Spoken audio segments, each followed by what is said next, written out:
Bonjour Monsieur Sylvain Desremeaux. Bonjour. Merci de nous accorder cette interview. Donc en première question serait qui est à l'origine du projet du Souffle? Alors le Souffle du Nord, c'est un projet qui est mené par des entrepreneurs et des individus, on va dire, du Nord, nordistes. Et en fait ça regroupe différents éléments. Donc d'abord le Souffle du Nord, qui est une association qui porte ce projet de course large. Et on a aussi le projet Imagine. Le projet Imagine, qui est une association qui est portée par Frédéric Bedos. Et l'idée en fait, c'est que ce projet de course large, le Souffle du Nord, aide le projet Imagine de Frédéric Bedos. C'est pour ça que le nom officiel du projet, c'est le Souffle du Nord pour le projet Imagine. Ensuite, on va enchaîner sur les moyens humains et financiers qui reposent sur cette activité. Alors, la course au large, c'est un sport qui est assez cher, hein. C'est un budget assez important. Grosso modo, sur un budget comme ça, pour une participation d'un IMOCA au Vendée Globe, on est sur un petit peu plus de 2 millions d'euros. Ce sont des budgets importants qui sont apportés par des entreprises et des individus du Nord. On a un système un petit peu étonnant, c'est-à-dire qu'en fait, on dit aux entreprises, vous n'aurez sur notre projet pas de visibilité sur notre bateau. Donc on n'est pas sur de la vente d'un espace publicitaire, mais on vous propose simplement de venir participer à un projet extra. Alors ça, c'est pour les entreprises, mais les associations aussi, et aussi les particuliers. Ensuite, ça ramène au bateau avec Thomas Orion. Et donc, en fait, comment s'est passée la rencontre avec lui? Alors en fait, il se trouve que Thomas avait lui aussi l'année dernière un projet pour la route du Rhum. Il voulait rassembler des entreprises du Nord pour l'aider à financer un projet pour la route du Rhum. De notre côté, on avait un bateau, on avait cette volonté d'aller jusqu'au bout. Le bateau était venu à Dunkerque l'année dernière. Et donc en début d'année, on s'est contacté et on lui a exposé notre projet. On lui a dit voilà, nous on a un bateau, on a un certain nombre de gens qui ont envie de se mobiliser autour de ça. Toi tu as le talent, il a déjà un beau palmarès, voilà, et maintenant on a un bateau, le Souffle du Nord pour le projet Imagine. On a un marin, on est à Dunkerque et voilà, c'est parti.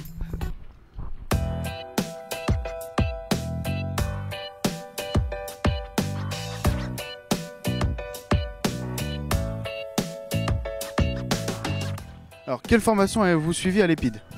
Alors j'ai fait une formation, une seconde générale et une première et terminale STI en électrotechnique. Voilà, il y a 15 ans. Quel souvenir avez-vous du lycée? Eh ben écoute, j'en garde un très bon souvenir.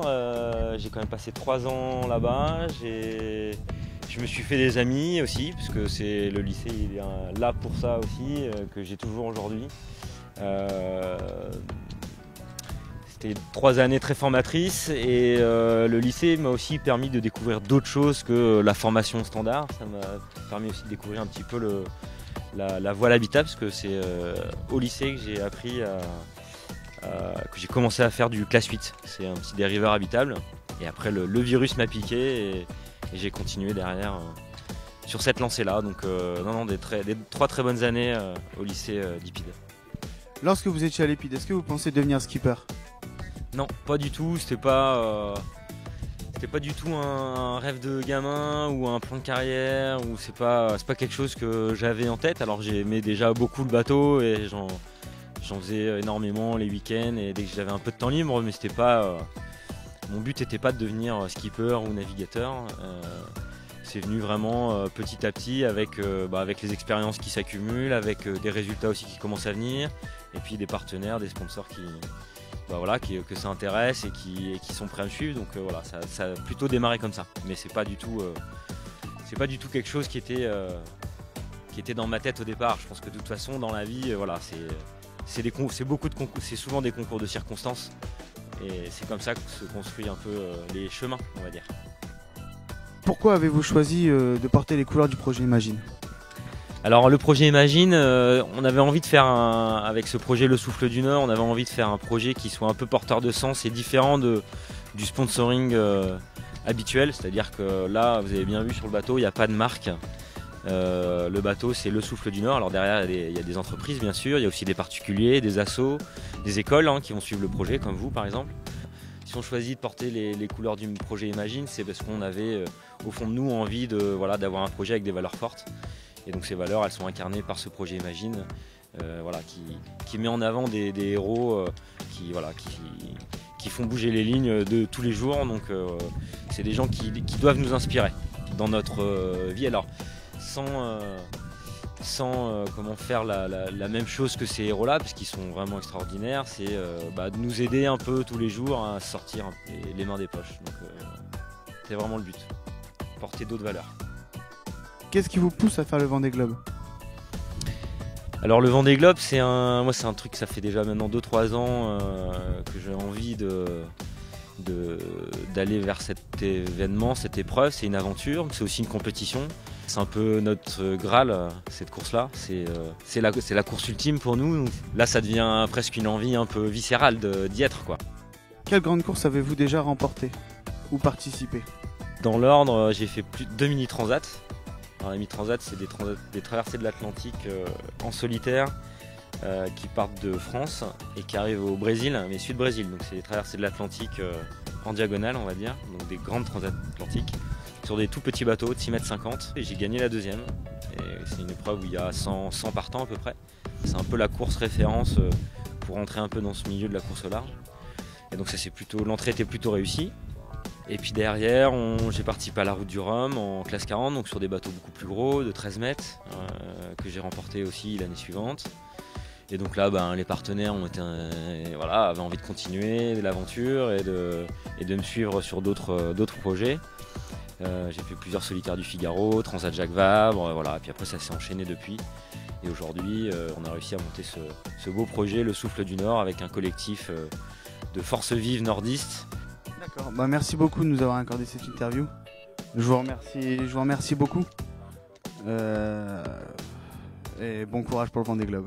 Ok, merci, j'étais ravi de faire cette petite interview avec vous. Et bonne préparation aussi. Et je crois que vous passez le bac cette année. Ouais, c'est ça. Ok, bon courage pour le bac. Merci. Pour finir, on aimerait vous demander comment faire pour participer à cette association ou l'aider, faire quelque chose pour elle. Pour moi, effectivement, il y a une aide financière qui est intéressante. Et ça, elle peut venir de l'école, elle peut venir même individuellement. Vous avez cette possibilité-là si vous voulez accompagner notre projet. Et puis après, il y a le fait de nous suivre. Il y a un élément très important, le fait d'aller sur notre page Facebook, de la liker, d'en parler autour de vous, d'inviter vos amis au niveau de la page Facebook. Tout ça, ce sont des aides qui sont très fortes pour nous parce que ça va nous permettre de continuer à envoyer un petit peu le projet et à diffuser le message qu'on voudrait diffuser. Je vous remercie encore une fois de nous avoir accordé cette interview et on vous souhaite bonne chance pour la suite. Très bien, un grand merci et puis bonne chance à vous aussi. Allez. L'histoire du colibri. Un jour, dit une vieille légende amérindienne, il y eut un immense incendie de forêt. Tous les animaux, terrifiés, atterrés, observaient impuissants le désastre. Seul le petit colibri s'activait, allant chercher quelques gouttes d'eau avec son bec pour les jeter sur le feu. Après un moment, le toucan, agacé par cette agitation dérisoire, lui dit « Colibri, n'es-tu pas fou? Crois-tu que c'est avec ces gouttes d'eau que tu vas éteindre le feu ?»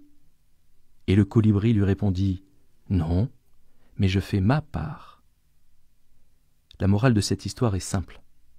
Il en va de notre responsabilité à chacun. Si nous le décidons, nous ne sommes pas impuissants.